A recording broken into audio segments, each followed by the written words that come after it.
नमस्कार। फिर से हाजिर हूं कल की अधूरी कहानी पूरा करने के लिए। ये जो कहानी है सुजीत की है। सुजीत की कहानी आपने अगर उसका अगला भाग अभी तक नहीं देखा तो जरूर देखिएगा। Episode number 738।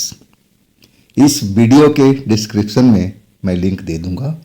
उस लिंक पर जाके आप क्लिक कीजिएगा, आप उस वीडियो पर आ जाएंगे।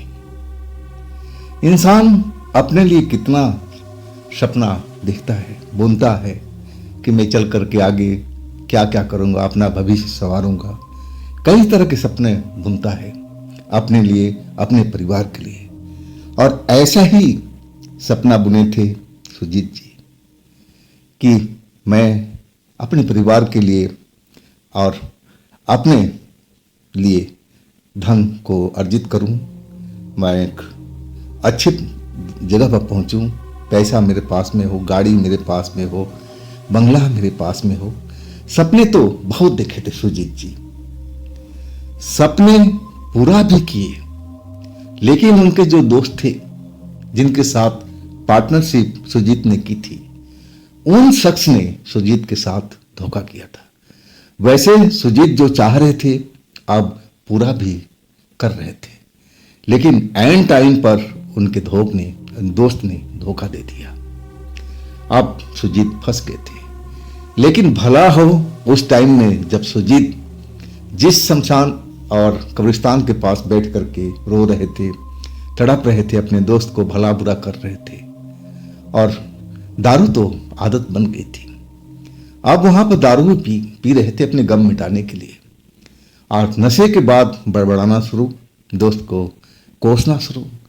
और वहां खड़ी एक आत्मा जो उनकी बात सुन रही थी, तो भला उस आत्मा का उस वक्त में अब उनकी सूध लिया। सुजीत से सब कुछ बात किया एक आम लड़की बन करके, एक आम औरत बन करके, और बोली कि मैं सारा पैसा तुम्हारा रिकवर करा दूंगी, लेकिन बदले में एक शर्त है। लेकिन सुजीत तो कैसे भी चाहते थे कि पैसा मेरा वापस आ जाए। अब इसके लिए शर्त क्या हो सकती है? एक औरत शर्त क्या कर सकती है? ज्यादा से ज्यादा कहेगी कि इसमें कुछ शेयर दे दो, कुछ हिस्सा दे दो, यही होगा ना। तो सुजीत यही समझ करके बिना शर्त को सुने हुए वो हाँ बोल दिए। पैसा तो उस आत्मा ने रिकवर करा दिया, लेकिन अब शर्त जो थी अब पूरा करने के लिए अब सुजीत के घर पहुंच गई थी।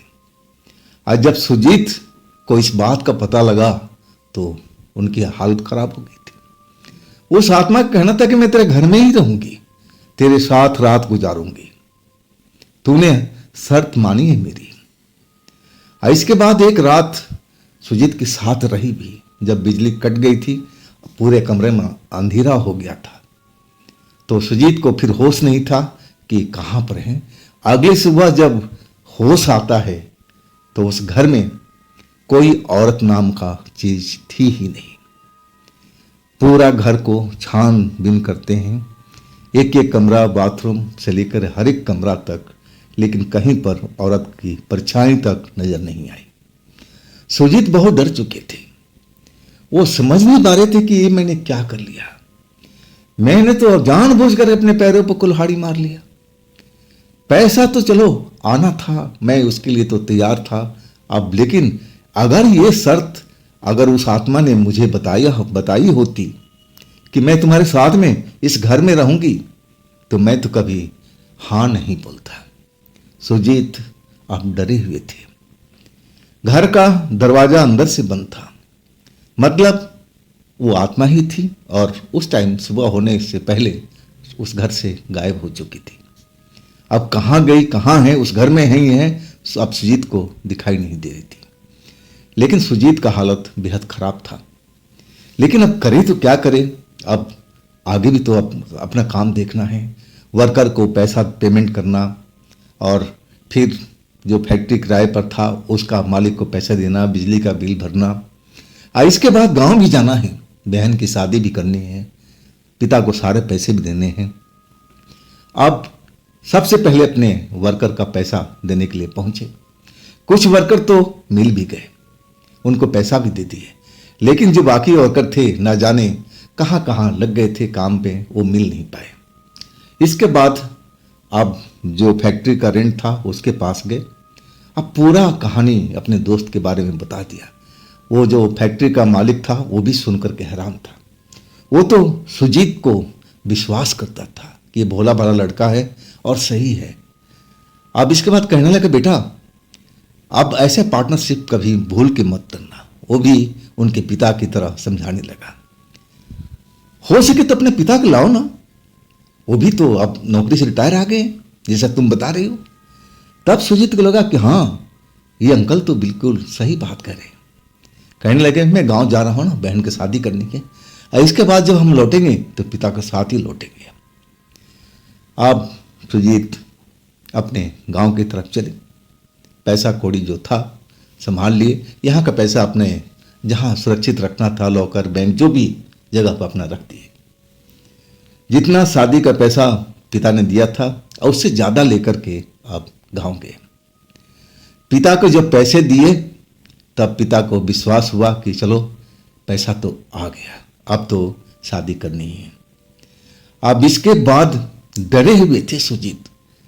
अपनी जो बात थी दिल की अपने पिता से बताना चाहते थे, अपने घर वालों से बताना चाहते थे, लेकिन जो चुड़ैल ने धमकी दी थी कि ये बात अगर तुमने किसी और से शेयर किया तो तुम्हारी तो खैर नहीं, तुम सोच भी नहीं सकते कि मैं क्या क्या कर सकती हूँ। अब शक्ति तो उस चुड़ैल में थी, शक्ति को पहचान भी चुके थे, और इसलिए सुजीत चुप रहे, डरे हुए थे। पापा उनको पूछ रहे थे, सती बेटा सुजीत, जब से तू आया है ना हंसता है ना बोलता है सही ढंग से, क्या तेरे को गम सता रहा है? बार बार पिता पूछ रहे थे, माँ पूछ रही थी, बहन भी पूछ रही थी, जो भी घर के रिश्तेदार थे सब पूछ रहे थे, लेकिन वो टाल जाते थे, हंस देते थे नकली हंसी कि सब कुछ ठीक है। खैर कई रातों से उस चुड़ैल से उनका सामना नहीं हुआ था। ना जाने वो चुड़ैल उस रात के बाद कहाँ चली गई और दोबारा अब सुजीत को दर्शन नहीं दिया था, और इसलिए संतोष थे। सुजीत के मन में संतोष था कि चलो इतने में ही वो मेरा पीछा छोड़ दे तो और भी बढ़िया, कभी मेरी जिंदगी में वापस ना आए। अब शादी ब्याह का जो काम था स्टार्ट हो चुका था, तैयारियां चलने लगी थी, और सुजीत अपने बहन की शादी में अब जुड़ चुके थे। पापा भी खुश थे, परिवार के लोग भी खुश थे। सुजीत भी अब धीरे धीरे अब पहले की तरह उनके चेहरे पर रौनक लौटने लगी। जब वो आत्मा उनके पास रात में नहीं आती थी तब उनको लगता था कि चलो शायद एक रात के ही लिए हमारे पास में आई थी और अपना वचन उसने पूरा कर लिया, इसलिए मुझे छोड़ दिया है, चलो बात खत्म हो गई। अब सुजीत धीरे धीरे शादी में, जो बहन की शादी थी उसमें लगे रहे। टाइम व्यतीत होता रहा, भाग दौड़ दिन भर करना, सामान इकट्ठा करना, और इसमें टाइम जाता रहा। सुजीत जब आते अपने घर में सोते तो उनको होश नहीं रहता था, थके हुए थे दिन भर के, लेकिन जब सुबह उठते तो बिल्कुल फ्रेश उठते। नींद पूरा होने के बाद में शरीर में एक ताजगी सी आ जाती थी। लेकिन वो सपने में भी उस आत्मा लड़की से दर्शन नहीं हुआ। तब उनको काफी दिन के बाद जब ऐसा चलने लगा सब, तब उनको विश्वास होने लगा कि शायद जो मैं सोच रहा हूं ना वही है। चुड़ैल अपना मतलब निकाल चुकी है, अब मेरे पास किस लिए आएगी, चलो इससे मेरा पीछा छूटा। शादी ब्याह होने लगा। जो उनकी बहन थी विदा होकर ससुराल भी चली गई। अब घर में जो पापा थे, पापा से अब सुजीत बात करने लगे कि पापा आप मेरे साथ में चलो शहर, जो काम मैं पार्टनर को लेकर करता था अब उसको मैं छोड़ देता हूँ और आप मेरे साथ में चलो, अपना काम संभालो, मैं अकेले कर नहीं पाऊंगा। तब पापा कहने लगे, अरे तुम्हारा दोस्त है ना जो पार्टनर, वो तो है ही ना तुम्हारे पास में। अब सुजीत जो थे बोलने में हिचक रहे थे, लेकिन उनके पापा अपनी बेटी की शक्ल सूरत पहचान लिए कि मेरा बच्चा कुछ छिपा रहा है। अब बार बार पूछने लगे कि हाँ बता क्या बताना चाह रहा है अपने दोस्त के बारे में, मुझे क्यों ले जाना चाह रहा है। तब सुजीत को पास में कोई चारा नहीं था और सारी कहानी अब बता दी। ये चुड़ैल वाली बिल्कुल बात को गोल कर गए थे, क्योंकि अंदेशा था कि अगर पापा से बोलेंगे और चुड़ैल को फिर गुस्सा आ गया तो हमारे घर पर आफत आ जाएगी। उस चुड़ैल की शक्ति को देख चुके थे। अब पापा भी हैरान थे, लेकिन कहने लगे कि देख बेटा, मैं पहले ही मना करता था ना कि पार्टनर मत बनाओ। पार्टनरशिप जो है ईमानदारी भी चलती है, दोनों तरफ ईमानदारी होनी चाहिए। लेकिन तुम्हारे दोस्त के मन में खोट था, तभी तो तुम्हारे साथ ये धोखा किया। चलो कोई बात नहीं, मैं तुम्हारे साथ में चलूंगा, तुम घबराओ मत, हम सब संभाल लेंगे बाप बेटा मिल करके। आप जो सुजीत थे इधर जाने को तैयारी थे और टिकट ओवर जो भी था उनका बुक हो चुका था बाप बेटे का, और वो रात बिता करके सुबह की अब ट्रेन पकड़नी थी। और रात में अपने कमरे में सोए हुए थे सुजीत, गहरी नींद में थे। और तब वही आत्मा अब उनके सपने में आई, वही रंग रूप, जिस रंग रूप में रात बिताई थी, सब कुछ वही सुंदर सा चेहरा, वही कपड़े लत्ते बढ़िया पहन रखी थी। जब सपने में आई तो सुजीत देख करके हैरान हो गए, डर गए। सपने में वो तो समझ रहे थे कि अब चुड़ैल से पीछा छूट चुका है, सपने में भी डर चुके थे। वो चुड़ैल उनके पास आकर के बैठ गई मुस्कुराते हुए और कहने लगी कि देखो, जो तुमने अपने बहन की शादी किया है ना, वो परिवार बिल्कुल ठीक नहीं है। तुम्हारी बहन के साथ में अत्याचार हो रहा है। तुमने जा करके देखा तो नहीं है, शादी करने के बाद बहन को भेज दिया।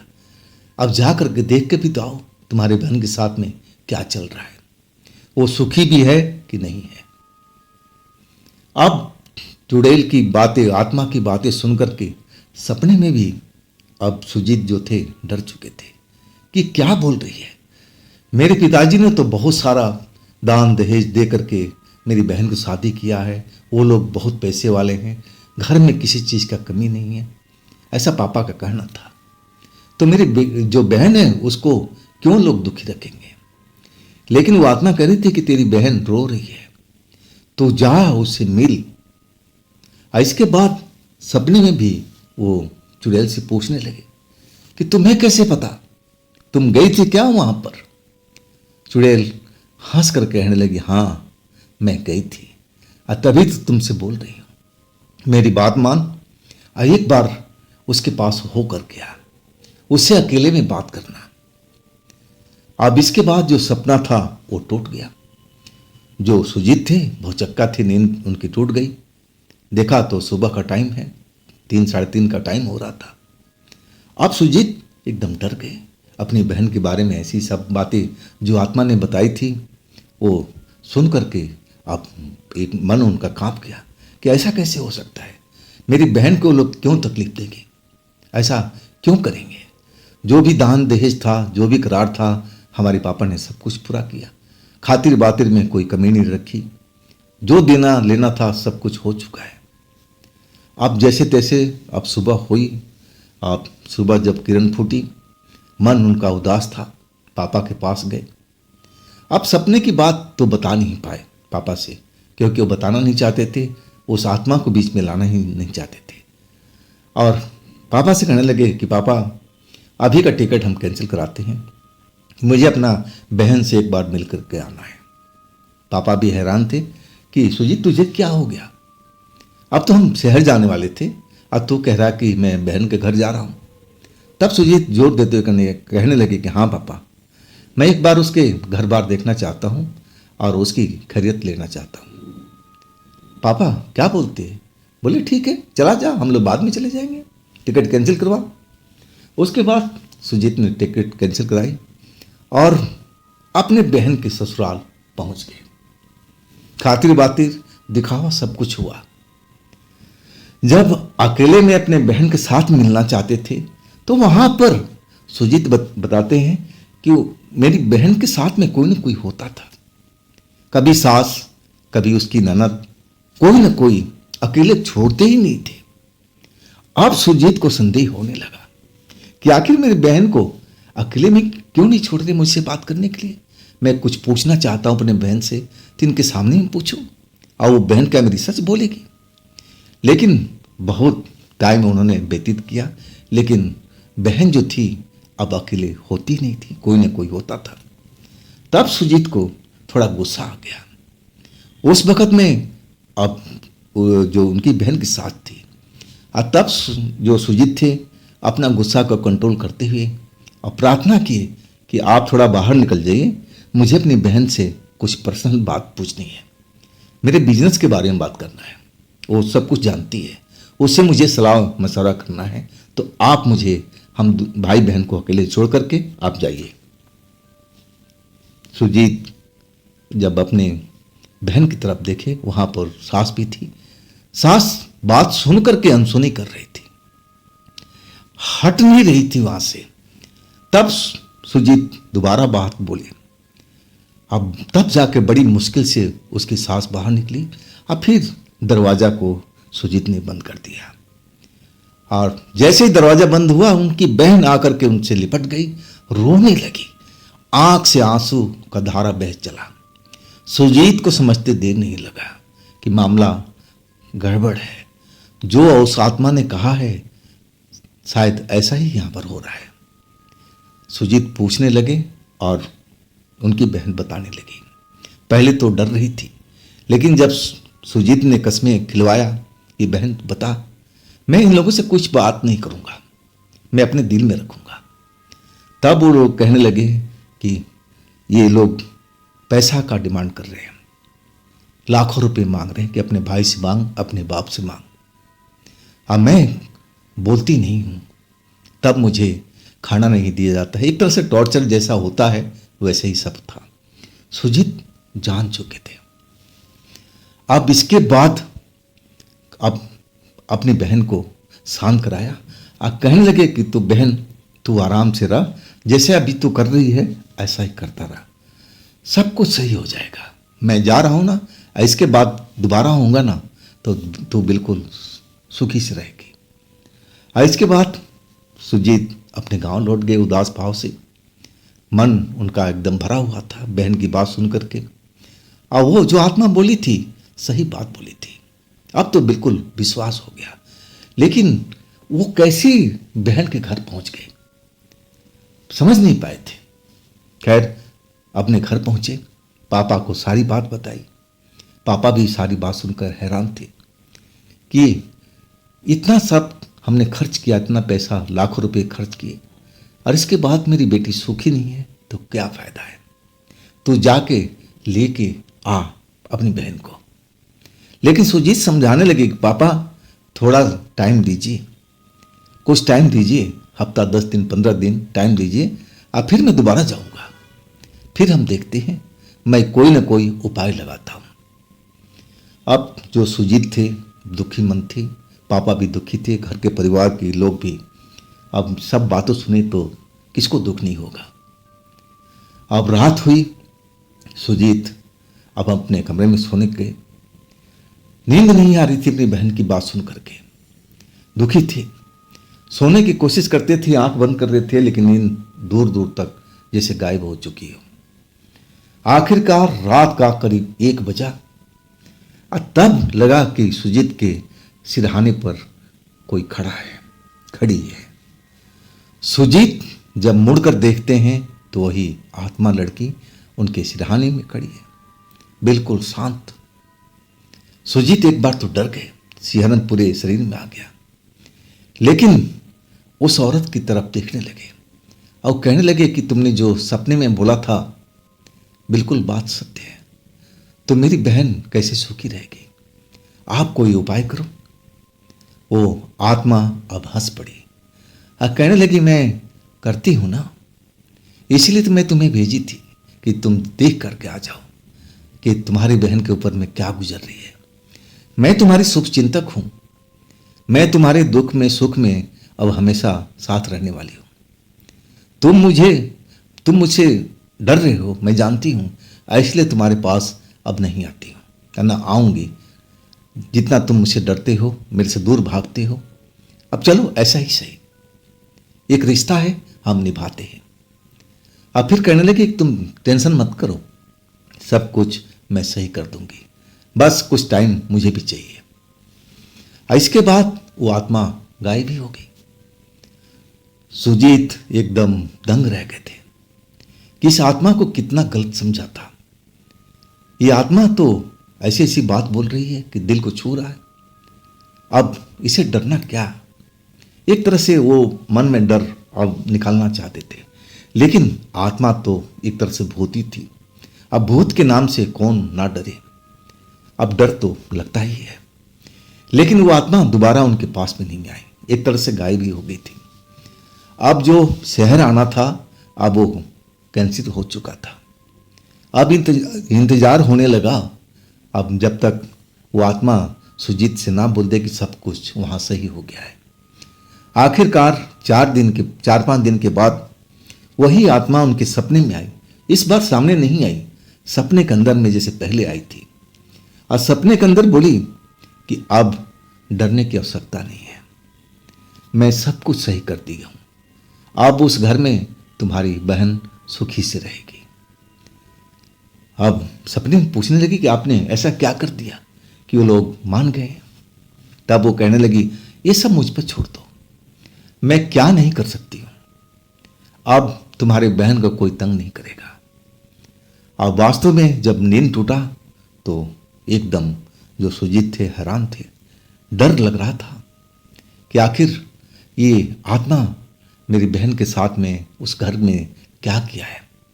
जानकारी अब लेना चाहते थे।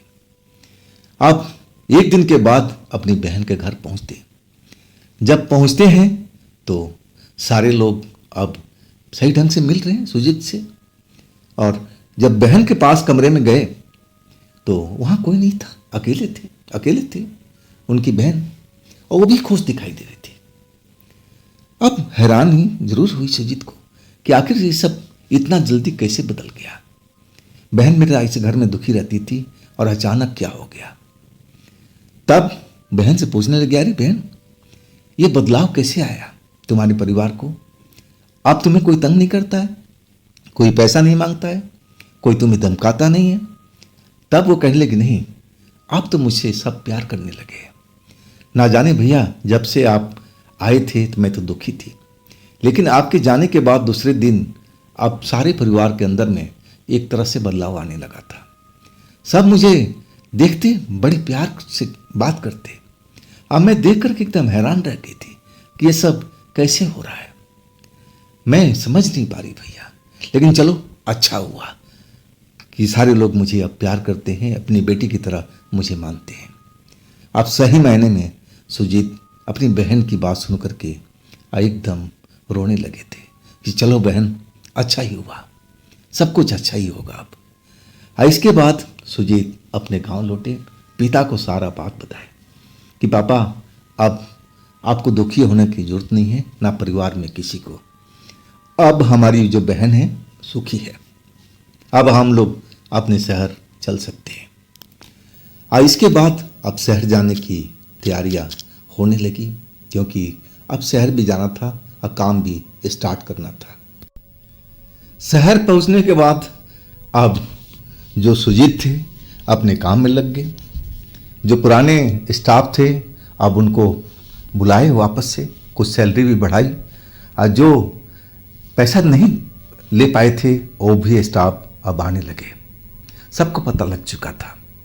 धीरे धीरे काम अब स्टार्ट होने लगा और सुजीत अपना उसी घर में अब रहने लगे अपने पापा के साथ में। पापा भी उनके साथ अब कड़ी मेहनत कर रहे थे उस फैक्ट्री को आगे बढ़ाने में। अब दोनों बाप बेटे रात को आते, खाना पीना खा करके, थकान तो होती दिन भर की, अब फिर सो जाते। एक ही कमरे के अंदर में चारपाई अलग अलग थी और दोनों बाप बेटे बातें करते करते सो जाते। और एक रात अब सुजीत तो सो चुके थे गहरी नींद में, अब पापा भी उनके सोए हुए थे। लेकिन अचानक बाथरूम शायद जाना था पापा को और नींद से जाग गए। जैसे ही अपनी आंखें खोली हल्की सी, और तब एहसास हुआ कि दरवाजे पर कोई औरत खड़ी है, अंदर की साइड में, कमरे के अंदर में। औरत को देख करके और सुजीत के पापा एकदम हैरान रह गए कि यार बंद कमरे के अंदर में ये औरत आई कहाँ से, ये औरत है कौन।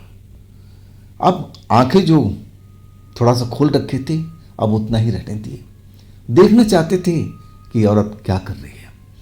वो औरत अब धीरे धीरे कदम बढ़ाते हुए अब जिस चारपाई पर सुजीत सोए हुए थे और उस चारपाई के पीछे सिरहानी जा करके खड़ी हो गई और अपना दोनों हाथ सुजीत के सर पर फेरने लगे। जब ये सब देखे ना सुजीत के पापा तो वो एकदम डर गए और गांव के पुराने लोग थे, अब समझ गए कि मामला यहाँ तो अलग है, ये तो कोई चुड़ैल है, कोई आत्मा है। आइए मेरे बेटे के साथ में क्या कर रही है, रात में ये क्या कर रही है मेरे बेटे के साथ में, कौन है ये, कब से ये सब चल रहा है। आप जो उठना चाहते थे बाथरूम जाने के लिए लेकिन उठ नहीं पाए, एकदम अपने बिस्तर पर पड़े रहे और आखिरकार थोड़ी देर के बाद में आप जो सिरहाने खड़ी थी सुजीत के सर पर हाथ फेर रही थी, अब फिर अचानक जैसे हवा में गायब हो गई। सुजीत के पापा सब देख करके डर भी चुके थे कि मेरे बेटे के साथ में ये सब खेल क्या चल रहा है। सुबह होने दो, अब फिर मैं सुजीत से पूछता हूँ। अब सारी रात कैसे कैसे निकली और पापा की आंखों में नींद कहाँ से आनी है। रात भर सोचती रह गए अपने बेटे के बारे में कि चक्कर क्या है, ये औरत कौन है, अरे मेरे बेटे के साथ में क्या कर रही है। आखिरकार सुबह हुआ। अब पापा अब एक उचित समय चाहते थे अपने बेटे से बात करने के लिए। अब नाश्ता वास्ता करने के बाद घर के बाहर जब निकल गए और अपना ऑफिस जाने लगे तब एक पार्क आता था। पार्क में बेंच वेंच लगा हुआ था और वहाँ पर पापा लेके गए कि 2 मिनट सुजीत तुमसे कुछ बात करनी है अकेले में। अब सुजीत को इतना मालूम नहीं था कि पापा किसके बारे में बात करना है, शायद सोचे कि बिजनेस के बारे में ही बात करेंगे, कोई राय देंगे। और दोनों बाप बेटे बेंच पर जाकर पहुंच गए। वहाँ पर एकांत था और कुछ देर सुजीत के पापा सुजीत की तरफ देखते रहे। अब फिर कहने लगे, बेटा ये खेल कब से चल रहा है। सुजीत एकदम हैरान थे कि पापा बोल रहे हैं तो क्या बोल रहे हैं। वो पापा की तरह आश्चर्य भर नजरों से देखते हुए कहने लगे कि पापा कौन सी खेल की बात कर रहे हो। पापा कुछ देर चुप रहे, आंखों में सुजीत को देखते रहे। अब फिर धीरे से बोले, वो औरत कौन है बेटा जो रात कमरे के अंदर आई थी, तुम्हारे सिरहाने खड़े होकर के तुम्हारे सर को मालिश कर रही थी, क्या तुम्हें मालूम नहीं। सुजीत एकदम हैरान थी। वो तो गहरी नींद में थे, उनको तो मालूम भी नहीं कि कब वो औरत आई थी। लेकिन जब इतनी जानकारी पापा को लग गई तो एकदम खौफ में आ गए थे। सुजीत कहने लगे, नहीं पापा आपने कोई सपना देखा होगा, ऐसा हो ही नहीं सकता। लेकिन सुजीत के पापा अब पहुंचे हुए लोग थे। वो बार बार सुजीत के मना करने के बाद भी अब मान नहीं रहे थे। कहने लगे, बेटा मेरे से छुपा मत, आगे चल के तकलीफ में आ जाएगा, जैसे तेरे साथ तेरे पार्टनर ने किया था। अभी भी तेरे पास मौका है और जो भी बात है तू मुझे बता दे। अब सुजीत एकदम एक तरह से कसम पड़े हुए थे कि क्या करें, अब क्या करें। अगर मैं पापा से बोलता हूँ तो चुड़ैल कहीं नाराज ना हो जाए और हमें मेरे परिवार को नुकसान न पहुँचाए।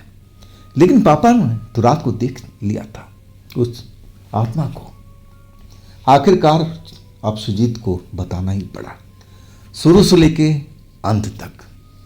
सारी घटना सुनने के बाद अब सुजीत के पापा कहने लगे कि बेटा अभी भी तेरे पास सही समय है, अभी ज़्यादा टाइम व्यतीत नहीं हुआ है। आगे चल कर के ये जो आत्मा है तुझे नुकसान पहुंचा सकती है। अभी तेरी शादी नहीं हुई है, इसलिए तू भी शांत है और वो भी शांत है। अगर जिस दिन दुल्हन आ गई तेरे कमरे में एक महाभारत शुरू हो जाएगा। तू समझ नहीं पाएगा कि अब मैं करूं तो क्या करूं, किसी की भी जान खतरे में अब डाल मत। बेटा मेरी कहा मान, अब इस आत्मा को तुझे भूलना पड़ेगा। मैं कुछ ऐसा करने जा रहा हूं कि आत्मा सदा के लिए तेरे पास से गायब हो सकती है। मैं वही काम करने का सोच रहा हूं। जब सुजीत सारी बात जब पापा ने बताया तो सुजीत तो डर ही गए थे।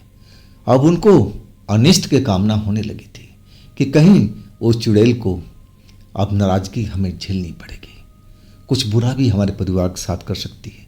और वही पापा को समझाने लगे कि पापा मेरी मानिए तो आप रहने दीजिए, ऐसा कुछ मत कीजिए, वो चुड़ैल फिर नाराज हो जाएगी, आत्मा नाराज हो जाएगी, वो हमारे साथ कुछ बुरा भी कर सकती है। लेकिन पापा कहने लगे बेटा अभी तो थोड़ा बुरा हो सकता है, लेकिन बाद में चल कर के ये नासूर बन सकता है। बेटा इस नासूर को अभी से इलाज करना जरूरी है, नहीं तो तेरी लंबी लाइफ है, तेरी लाइफ तहस नहस हो सकती है। अब सुजीत को भी समझ में आ गया था कि पापा जो कह रहे हैं अब सही कह रहे हैं, लेकिन अब करना क्या है, कैसे उस आत्मा को अपने पास से अब भगा सकते हैं। और वैसे आत्मा ने कोई नुकसान तो किया नहीं था, सुजीत का भलाई किया था और वो उसकी बहन के घर पे गई थी और वहाँ भी सब कुछ सही करके आ गई थी। अब एक तरह से कोई नुकसान वाली बात तो थी नहीं, वो आत्मा तो हमारे घर में रह करके हमारी ही जो इच्छा है उसको पूरी कर रही थी, घर में शांति ला रही थी, कोई नुकसान की बात ही नहीं थी। लेकिन पापा जो कह रहे थे कि नहीं बेटा ये अभी ऐसा चल रहा है, लेकिन जब तेरी शादी होगी, तेरी दुल्हन आएगी ना, तो असली खेल उस टाइम शुरू होगा। उस आत्मा को तेरी दुल्हन पसंद आएगी नहीं, वो तुझे या तेरे दुल्हन को मारने की कोशिश करेगी। तब तू मुझे याद करेगा पापा क्या बोल रहे थे। अब वास्तव में सुजीत को लगा कि शायद जो पापा कह रहे हैं सही कह रहे हैं, ऐसा हो भी सकता है। अब इसके बाद अब सुजीत क्या करें, पापा को बोले ठीक पापा आपको जैसा लगे आप वैसा कीजिए। अब सुजीत अपने फैक्ट्री चले गए। अब सुजीत के पापा अपने काम में लगे, बड़े बड़े तांत्रिकों से मिलने लगे उस शहर में, सबसे बातचीत करते थे, लेकिन कोई मनपसंद का तांत्रिक उनको मिल नहीं रहा था। सब पैसे मांग रहे थे, अब काम कब करेंगे कोई गारंटी नहीं दे रहे थे। कह रहे थे इस काम में टाइम लगेगा, लंबा टाइम लगेगा, ये झटके से काम पूरा नहीं होगा। लेकिन चाहते थे सुजीत के पापा कि पैसा चाहे कितना भी लगे, लेकिन काम गारंटी से हो और जल्दी हो, ताकि जितना जल्द हो सके सुजीत का पीछा उस आत्मा से छूटे। आखिरकार काफ़ी दिन मेहनत करने के बाद एक ऐसे तांत्रिक के पास पहुंचे और वो तांत्रिक मान गया, कहने लगा मैं सब कुछ कर दूंगा। अब जो सुजीत के पापा थे तांत्रिक को अब लेके आए घर पर। सुजीत उस टाइम थे, सुजीत को उस तांत्रिक ने देखा और बोला कि वास्तव में अभी ज़्यादा देर नहीं हुई है, अगर ये बढ़ता जाएगा टाइम ना तो फिर मुश्किल हो जाएगा, आपने सही समय पर मुझे बुला लिया है, आप मेरे पर छोड़ दीजिए, आप मुझे 3 दिन का टाइम दीजिए मोहलत, और 3 दिन के अंदर ही उस आत्मा को अब आपके बेटे के ऊपर से सदा के लिए मैं भगा दूंगा, दोबारा वो लौट के आपके बेटे के पास नहीं आएगी, जिस जगह से आई थी अब वहीं चली जाएगी, ये मेरा वादा है। और इसके बाद पूजा पाठ उस घर में होने लगा। कभी सुजीत को भी भाग लेना होता था, और लेकिन ज़्यादातर उनके पापा ही उस पूजा में शामिल होते थे। जब जरूरत पड़ती थी तब सुजीत को बुलाया जाता था। और 3 दिन के पूजा होने के बाद में जब रात को वो सोते थे ना, तो लगता था कि जैसे घर के अंदर में कोई भारी कदमों की आवाज़ आ रही है, तेज तेज हवा चलने लगती थी, जैसे लग रहा है कि उनके पास कोई आने को तड़प रहा है। और वो सुजीत समझ गए थे कि वो ही आत्मा होगी, उनके पास आने की कोशिश कर रही है, लेकिन अब तंत्र मंत्र का खेल वहाँ चल रहा था, तो उसकी हिम्मत नहीं हो रही थी कि सुजीत के पास पहुँचे। सुजीत सारा जो मामला था समझ रहे थे। और आखिरकार तीसरे दिन के पूजा के बाद उस तांत्रिक ने अब डिक्लेयर कर दिया कि अब हमारा पूजा संपन्न हो गया है। वो आत्मा जहाँ से आई है अब वापस चली गई है। अब आपको बेटे को डरने की जरूरत है। अब इसके बाद अब सुजीत के पापा के चेहरे पर खुशहाली आ गई थी और सुजीत का जो चेहरा था अब थोड़ा उसमें भी रौनक आ गया था, लेकिन सुजीत डरे हुए थे अंदर से। अब ये सोच रहे थे कि कहीं बाद में चल कर के वो चुड़ैल आत्मा हमारे साथ कोई नुकसान न करे, और वही डर में जी रहे थे। काम आगे बढ़ता जा रहा था। अब जो सुजीत के पापा थे अब हाथ बढ़ा रहे थे, काम सही निकल रहा था। और इसके बाद जो सुजीत की शादी हुई, कुछ सालों मैंने 1 साल के बाद में दुल्हन भी आ गई। अब जो सुजीत का जो डर था कि कहीं वो चुड़ैल हमारे कमरे में फिर ना आ जाए, सुहाग रात के दिन डरे हुए थे। पत्नी अब उनका चेहरा देख करके पूछ रही थी कि आप इतने घबराए हुए क्यों लग रहे हैं, क्यों डरे हुए लग रहे हैं, क्या कोई विशेष बात है तो आप मुझसे बताइए। अब सुजीत जो थे वो छुपाना नहीं चाहते थे कि बाद में चल करके और झूठ का सहारा लेना ठीक नहीं है। वो शुरू से लेके अंत तक वो आत्मा के बारे में सब कुछ बताती है। वो बात सुन करके जो उनकी पत्नी थी वो भी डर गई थी, लेकिन उसमें हिम्मत बहुत था। वो कहने लगी जब पूजा पाठ संपन्न हो गया है तो अब आपको डरने की जरूरत नहीं है, सब भगवान सही करेंगे। इसके बाद सब कुछ सही ही चला। सुजीत बताते हैं शादी के 1 साल तक वो डरे डरे रहते थे। रात के टाइम में जब भी कमरे में जाते थे ना तो उनको लगता था कि कोई 2 आंखें उनको दूर से घूर रही है।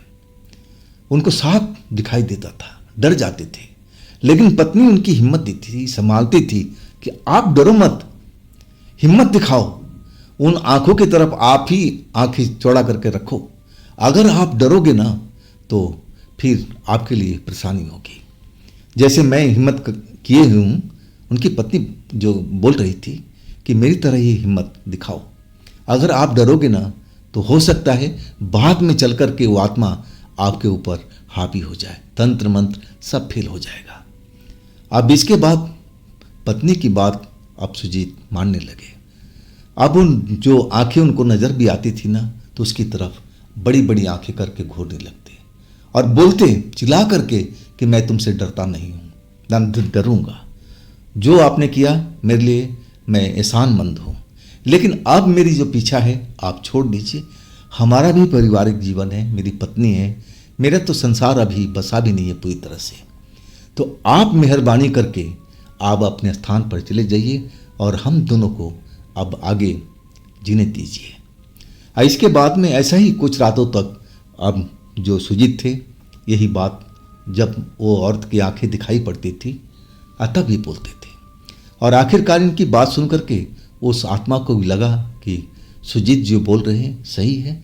अब इनकी तो शादी हो गई, अब यहाँ दखल अंदाजी ठीक भी नहीं है। इसके बाद वो आत्मा दोबारा कभी भी सुजीत को नज़र नहीं आई, ना सपने में और ना सामने में।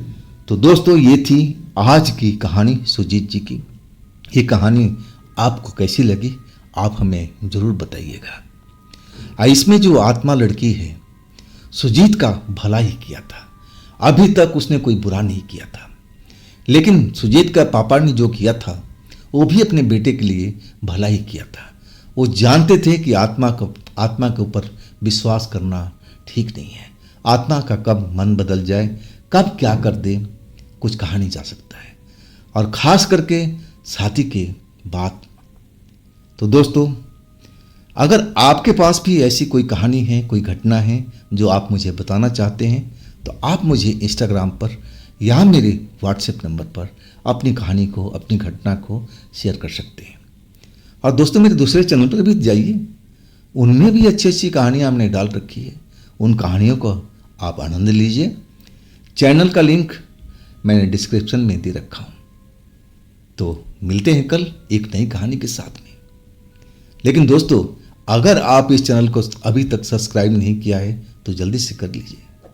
आप खास करके बेल आइकन को जरूर दबाइएगा ताकि सबसे पहले नोटिफिकेशन आपके पास पहुंचे। तो कल मिलते हैं दोस्तों नई कहानी के साथ में। आप लोग अपना ख्याल रखिएगा। नमस्कार।